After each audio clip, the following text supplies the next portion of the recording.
Bismillahirrahmanirrahim. Pertanyaan, Syekh Effendi, saat kita menyaksikan keindahan terbitnya matahari dan langit tanpa batas yang penuh dengan bintang, kita merasa dan mengetahui dengannya akan keberadaan Sang Pencipta dan bahwa Ia adalah Maha Agung. Tapi terkadang dalam hidup seseorang terjadi peristiwa yang menyedihkan dan mengerikan. Ketika orang yang kita cintai wafat, orang tua, saudara, teman, saat tragedi mendatangi kehidupan kita, bagaimanakah kita mampu menjaga iman kita akan rahmat Tuhan? Bagaimanakah kita dapat merasakan bahwa Ia peduli akan apa yang terjadi pada setiap orang dari kita? Jawaban dari Maulana Syekh Nazim Kerserahu adalah sebagai berikut. Ini tamu terhormat kita telah menanyakan suatu pertanyaan yang amat penting yang pasti ditanyakan oleh setiap orang di dunia ini dalam hatinya masing-masing. Kedua matanya telah terbuka akan keagungan tanpa batas dari Sang Pencipta melalui keajaiban dan keindahan yang telah yang Maha Kuasa ciptakan untuk hal itu. Karena itulah Ia memuji Sang Pencipta dan berkata bahwa tanda-tanda yang menakjubkan dalam alam semesta ini dan kesempurnaan serta keharmonisan dari pergerakan rumit benda-benda langit serta keseimbangan alam dan lain-lain akan menyebabkan seseorang tersadar akan kebesaran Sang Pencipta, Sang Pemelihara dan Sang Pemandu dari semua ciptaan. Tamu kita tersebut telah menyadari bagaimana semua orang yang beriman bahwa rahmat tanpa akhir dari Tuhan meliputi seluruh alam semesta. Karena tanpanya, baik diri kita maupun makhluk lain tak akan mampu wujud dan mendapatkan bagian rezeki. Ia telah melihat bahwa diri kita tengah berenang dalam samudra-samudra rahmat Allah Subhanahu wa Ta'ala. Tapi ia bertanya, sebagaimana juga dilakukan begitu banyak orang, bagaimanakah kita bisa mendamaikan keimanan kita akan rahmat Allah Subhanahu wa Ta'ala ini dengan kepahitan dan kengerian yang kita rasakan saat kematian orang-orang tercinta atau saat terjadinya peristiwa-peristiwa yang tampak kejam dan mengerikan di dunia ini. Ia tengah bertanya bagaimanakah kita mampu menangani keraguan yang merasuki pikiran kita berkaitan dengan rahmat tadi. Bagaimanakah kita menangani suara yang berkata pada diri kita, jika Allah Subhanahu wa Ta'ala bentuk penyayang, bagaimana mungkin Ia mengizinkan peristiwa-peristiwa seperti itu terjadi? Kemarin kita telah berbicara tentang penciptaan Adam alaihissalam, dan kita berkata bahwa menurut tradisi keturunan Adam alaihissalam telah diberi kedudukan paling terhormat di antara seluruh makhluk di dunia ini, suatu kedudukan sebagai wakil-wakil atau khalifah dari Sang Pencipta mereka. Setiap makhluk boleh untuk meminta memiliki posisi yang demikian tinggi itu. Tapi Allah Subhanahu wa Ta'ala mengingatkan mereka semua dengan bertanya, siapa di antara kalian yang siap untuk membayar harganya dan memikul beban dari kedudukan yang paling terhormat itu? Siapa yang mampu memikul kedudukan terberat itu di atas bahunya? Ya, kepada seluruh ciptaan dipertunjukkan pada mereka sifat dan karakteristik kedudukan terhormat itu, beserta tanggung jawab yang menyertainya. Sebagaimana Allah Subhanahu wa Ta'ala menyatakan dalam Al-Quran suci, sungguh telah kami tawarkan amanah itu pada langit, bumi dan gunung, dan mereka semua menolak untuk menerimanya, dan mereka takut untuk mengkhianatinya. Tapi manusia yang mengambilnya untuk dirinya sendiri dan memikulnya, sungguh ia amat zalim dan amat bodoh. Al-Quran 33:272. Dan Ia membukakan bagi seluruh ciptaan apa yang termaktub dalam amanat itu, sehingga tak ada satu ciptaan pun yang akan berkelit bahwa ia telah dibebani suatu beban di luar dari apa yang ia sendiri telah terima. Sebagai hasilnya, ketika mereka dihadapkan pada pilihan itu, seluruh ciptaan menolak untuk mengambilnya bagi diri mereka sendiri, dengan mengatakan bahwa mereka tak dapat mempercayai diri mereka sendiri dengan suatu tugas yang memiliki kondisi dan persyaratan seperti itu. Mereka berkata bahwa mereka takut menghadapi tantangan yang demikian seperti itu. Tapi manusia berkata, aku dapat memikulnya. Aku siap untuk melakukan pengorbanan yang dilakukan. Aku siap untuk membayar harganya. Disinilah kemudian terletak jawaban bagimu. Jika kalian mengklaim kehormatan itu, jika kalian menghargai kemuliaan posisi kalian sebagai mahkota ciptaan, jika kalian mempertimbangkan bahwa hal yang memisahkan diri kalian dari anjing dan monyet tersebut patut untuk dijaga, patut untuk diberi pengorbanan, patut untuk diberi pengorbanan, maka kalian pun mesti siap untuk menerima dan setuju dengan keputusan dan takdir Tuhan kalian. Itulah harga yang kalian bayar untuk kedudukan paling terhormat. Kalian tak boleh menolak apa yang Dia kehendaki dalam mengarahkan jalan kehidupan ciptaannya. Dia melakukan apapun yang Ia kehendaki, dan kewajiban diri kita adalah untuk bersabar dalam perkara-perkara yang berada di luar jangkauan pengaruh kita. Demi kecintaan dari Tuhan kita, karena Ia telah memberikan cintanya kepada keturunan Adam di atas semua makhluk lainnya. Lihatlah Tuhan kita meminta Nabi Ibrahim alaihissalam untuk menyembelih putranya Ismail alaihissalam demi cinta Tuhannya. Dalam cerita ini terdapat suatu pelajaran bagi diri kita semua. Ia memerintahkan Ibrahim alaihissalam, sembelihlah anakmu demi diriku. Harga dari cintaku jauh lebih tinggi daripada pengorbanan dari cinta yang kau lakukan pada putra kesayangan itu. Berikan cinta itu yang kini kau berikan pada anakmu padaku pula. Dengan menyembelihnya, berikan cinta itu kepadaku. Kemudian Ibrahim alaihissalam bersiap untuk mentaati Tuhannya. Sekalipun setan mencoba berulang kali untuk membujuknya dengan membuktikan kesiapannya untuk melaksanakan perintah Tuhan, Ibrahim alaihissalam membuktikan keteguhannya dalam mentaati perintah Ilahi. Tapi Tuhan tidak membutuhkan darah pengorbanan, melainkan menerima ketulusan yang dipersembahkan melalui kurban itu.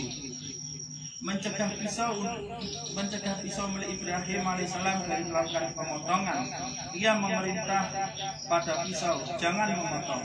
Hingga ketika Ibrahim alaihissalam berusaha menyembelih leher anaknya, pisau itu tak juga dapat memotong, bahkan tak mau untuk menyayat segoris pun. Sekalipun Ibrahim alaihissalam telah mengasahnya sendiri dengan kerajinan dan ketekunannya. Berulang kali dia menggoreskan pisau itu atas leher halus putranya, tapi tanpa ada hasil. Pada akhirnya Ibrahim alaihissalam melempar pisaunya, dan untuk menunjukkan pada Ibrahim alaihissalam akan kekuatan dari kehendaknya, Allah Subhanahu wa Ta'ala membuat pisau itu menembus suatu batu besar bagikan sebilah pisau sepotong keju. Kemudian seorang malaikat muncul di hadapan Ibrahim alaihissalam yang tengah terkejut dan berkata, wahai Ibrahim alaihissalam, jangan kau berpikir bahwa pisaumu tumpul. Kau telah membuktikan ketulusanmu. Ini ambillah domba ini dan sembelihlah dia. Allah Subhanahu wa Ta'ala telah mengaruniakan cinta ilahiyahnya pada keturunan Adam alaihissalam. Dan kita telah merespon pada Tuhan kita dengan mengatakan, kami adalah benar bagimu, wahai Tuhan kami. Kemudian Ia yang Maha Agung berkata, akan kucoba dirimu untuk menguji seluruh diri kalian untuk melihat siapa yang benar atas klaimnya mencintaiku. Siapakah yang mampu bertahan dengan cobaan seperti yang menimpa Ibrahim alaihissalam?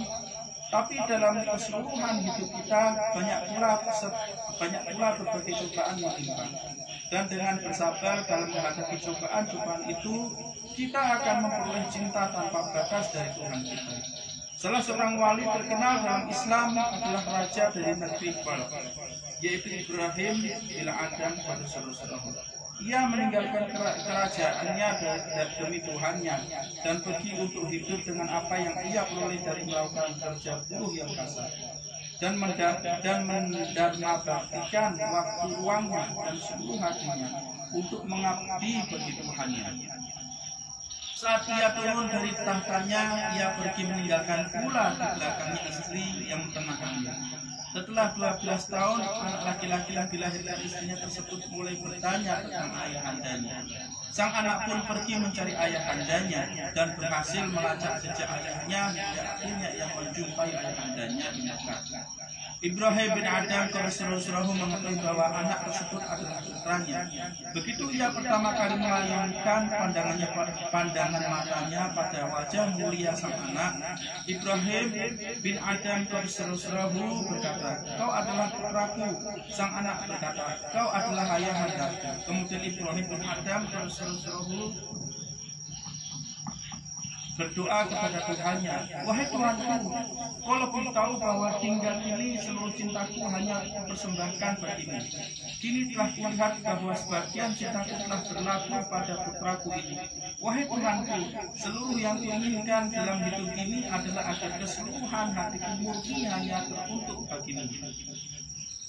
Karena itu aku memohon kepadamu untuk mengubah cinta karena itu aku memohonmu untuk mengubah cinta yang ada dalam hatiku bagi anakku ini menjadi cinta bagimu."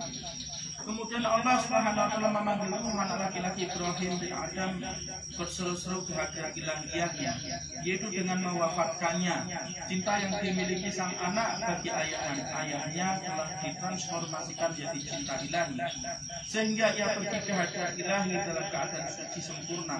Dan cinta yang dimiliki Ibrahim bin Adam berseru-seru bagi putra tersebut juga menembus relung cinta ilahiyah, bersatu dengan samudra-samudra cinta ilahiyah dalam kewaliannya. Allah Subhanahu wa taala adalah Al-Qayyum atau Tuhan yang Maha Pencemburu.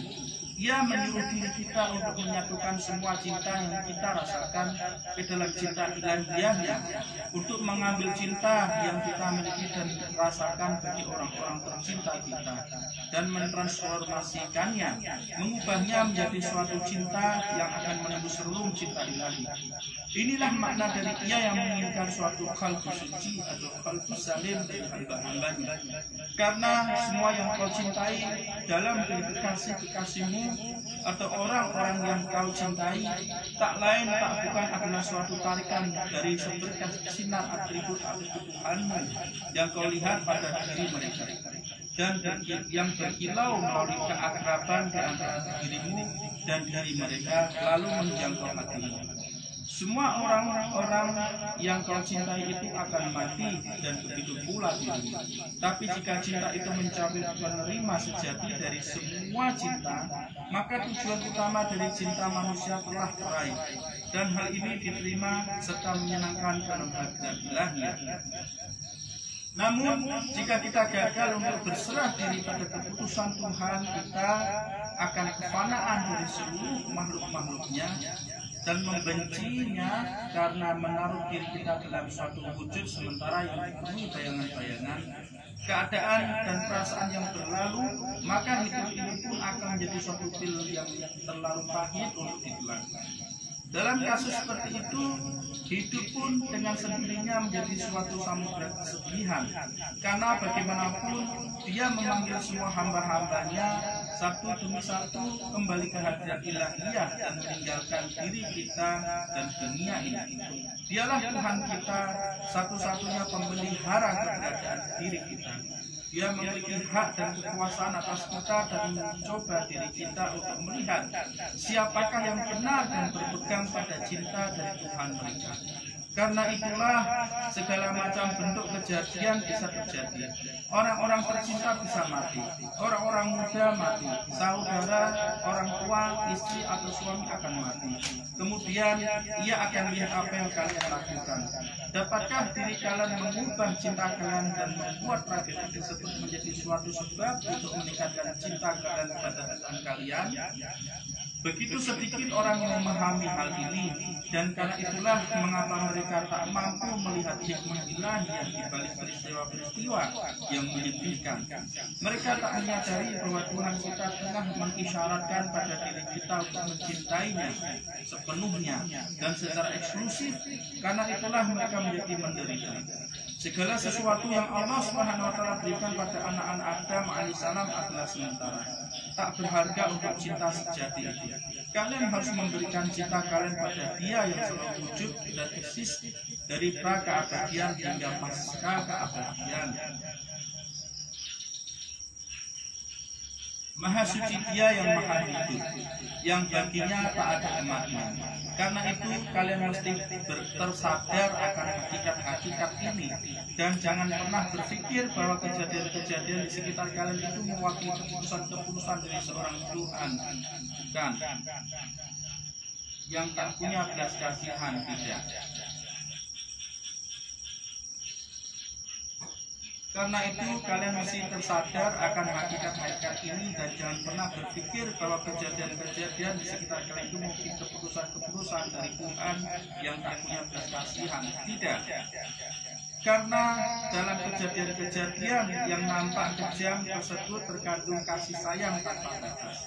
Sebagaimana Tuhan kita akan membalas kebaikan bagi diri kita sesuai dengan kerasnya cobaan yang kita alami.